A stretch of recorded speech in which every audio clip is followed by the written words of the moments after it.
นั่นนะเล่นลาจนเอิญมาเต่าหอนมาเต่า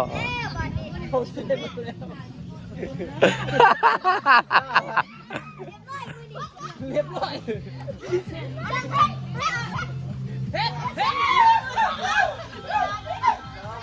มาเล่นสงกรานต์ไปย่านเปียก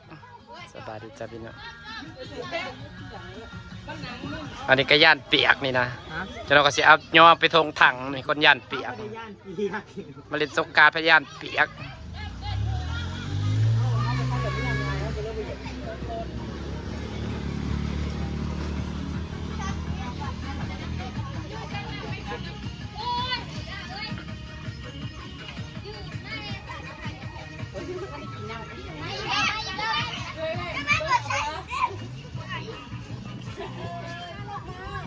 ท้ายกันยัง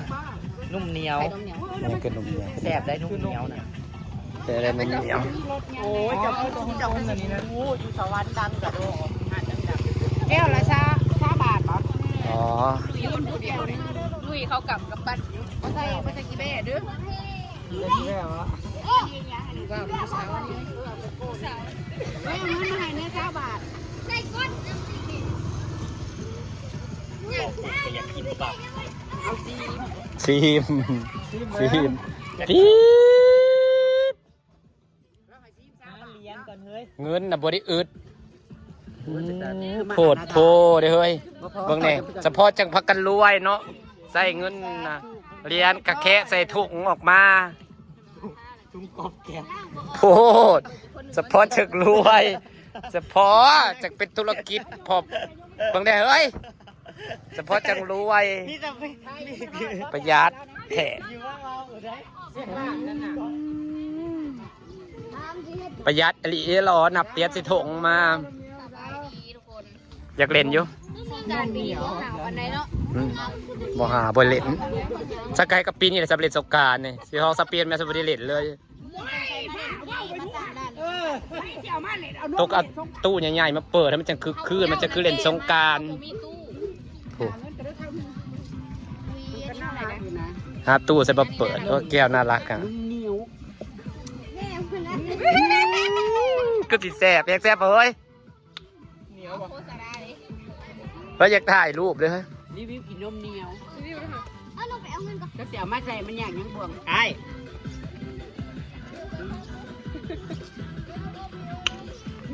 ได้เฮ้ยรีวิวดู บอลเดียวตัดภาพไม่ได้ภาพมาจากเบอร์ เฮ้ยเหนียวอีหลีเนาะ ร้ายรสชาติเด้อพี่น้องเด้อใบ เด็กตุ้ยผู้บ่าวจะบ้าตุ้ย อิ๊ว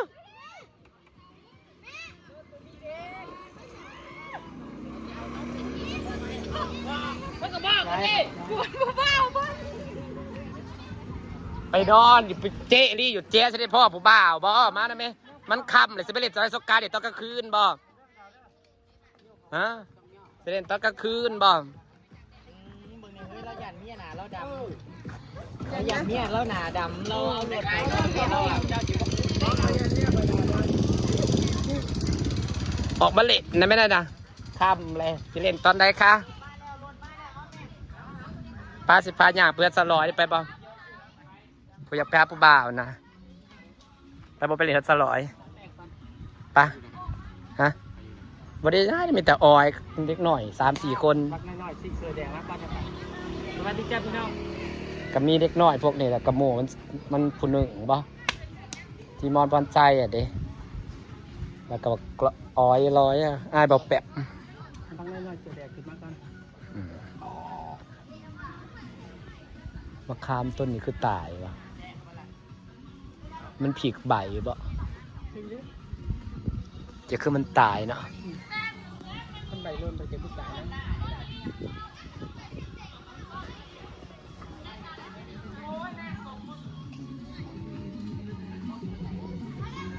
รถก็บ่ค่อยมีเนาะนานๆมีคัน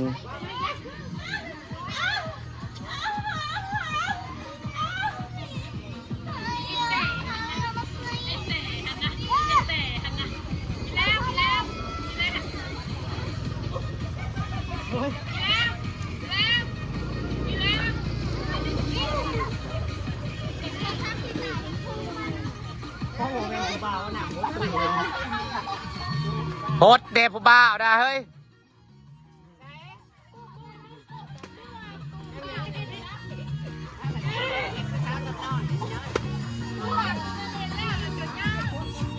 ไปลื่นทางไหนไว้บ้าลื่นไป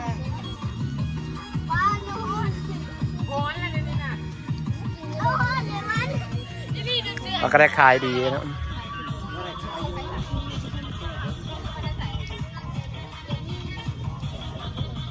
เร็วเป็นอยากไปหาผู้บ่าวหน่อยเปิดอยากเพื่อนอ้อยปะ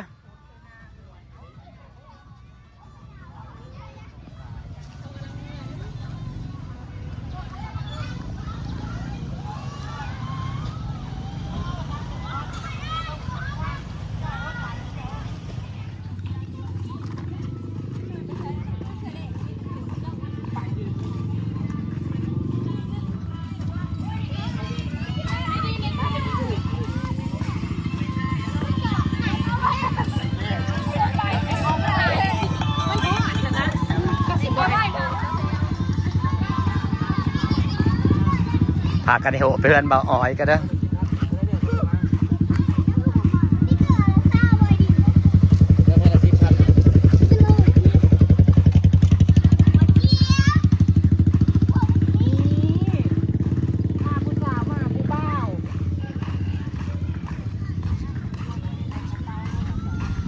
สาวอยากมาผู้บ่าว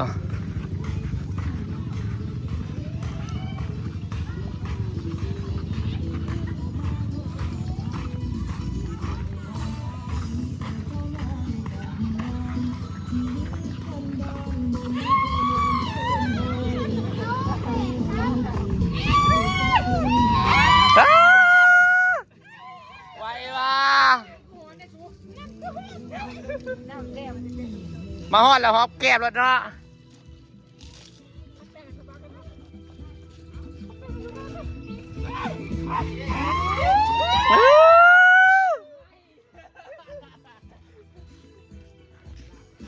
อลิสจ้าอลิสเล่นน้ำบ่ลูกเล่นน้ำบ่เล่นน้ำบ่ กินน้ำไหม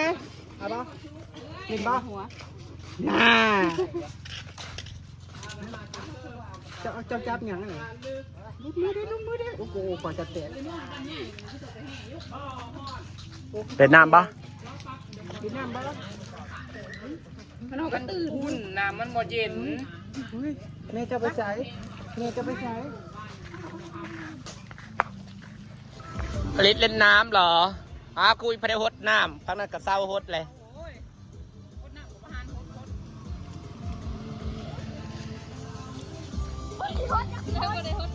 ฟังนั้นก็บ่มีคนแล้วครับไปใส่เบิ้ลเลยเฮ้ยมาหาเล่นน้ำไปเด้อเฮ้ยอยู่ฟังนะเขาหย่าเบิ้ลเลย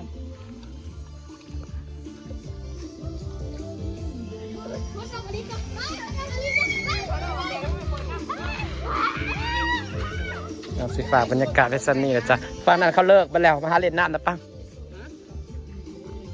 นั่นพวกเรา แตง คำมันเรียกคนเริ่มมา น้องแตงระวัง